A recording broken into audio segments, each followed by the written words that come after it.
The Closet. Talk about a lackluster title. A movie about a haunted closet, really? First impression when I saw this on Shudder was a paint-by-numbers story, but then I noticed it had a fairly high rating on Rotten Tomatoes, so I thought I'd give it a shot. Turns out The Closet is about an architect who lost his wife in a car accident, trying to start over with his 11-year-old daughter in a new house. But while their relationship becomes strained, the daughter suddenly disappears after hearing strange noises from her closet. I have to say, I was not expecting a ghost hunting movie from South Korea. Like, it ticks all the boxes. It's a creepy house, creepy dolls, an eccentric ghost hunter that also acts as the comic relief, but it also has its own South Korean cultural flair, from talismans to its own brand of shamanistic exorcism, and even the one eye lifting up to signify being possessed trope. I do have to say it is interesting to see the science fiction aspect of ghost hunting with all the gadgets and everything, done with a different culture's aspect, including certain specters and their rules, and paper talismans and other symbols. And also some surprisingly good makeup designs and unique set pieces, coupled with good practical effects. I actually like this film a lot. Admittedly, it's hard for me to place how foreign language acting, especially if I don't speak the language, and Korean is certainly one I haven't practiced before, so I can only really guess at how well it is acted, but I think it's decent enough. There are some scenes that are very emotional that I really resonated with. Nothing strikes me as terrible or laughable, and other than that, the cinematography is fine, nothing fantastic or particularly bad. I do enjoy the setting a lot. The house is a lot of fun with a cool layout and feel, and other environments are very interesting. The soundtrack is fairly standard for the first half anyway. General horror fare with lots of strings and heavy beats with tension, a discordant piano every now and then, but in the second half, and as the climax rolls around, there are some very good instrumental pieces that, honestly, the melody is pretty catchy. Was not expecting that either. Honestly, it's a story that has been done before, just fine, up until the third act anyway, but usually with a female protagonist in American films. So it's interesting to see a father as the lead role, and it's still unique through the cultural aspect. Also, that third act, oh geez, it's really good. Lots of action and tension building to a very satisfying climax and resolution. It's a good, long sequence that serves as a great end cap. Ultimately, I quite like this film, although I think it needs a better title. The Closet is just awful, and that although it is significant to the story in more ways than one,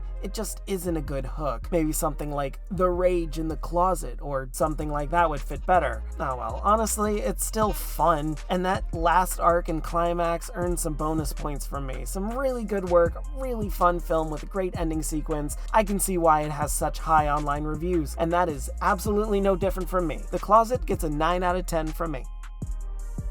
Hey guys, thanks for sticking around for another one of these. I know I'm getting like 2 out every Sunday, but we'll see how long that lasts. Anyway, I do like foreign language horror movies like these, especially when they have their own cultural flair. They always get bonus points when they do that. This one especially, love it. Kind of reminds me of The Wailing in the exorcism aspect, but I don't like The Wailing. I don't know why it's so fantastic. Everyone says it's so fantastic. It's not for me. But this is really, really good. So I guess I'm kind of into South Korean and Indonesian horror movies. Maybe I'll review some of the other Indonesian horror films that I've seen that I really, really enjoyed. Anyway, remember to like, comment, subscribe. Ring that bell so you don't miss anything. Tell me what else you think I should check out. And that's it. Have a great day, and if you're not, have a better one. See ya.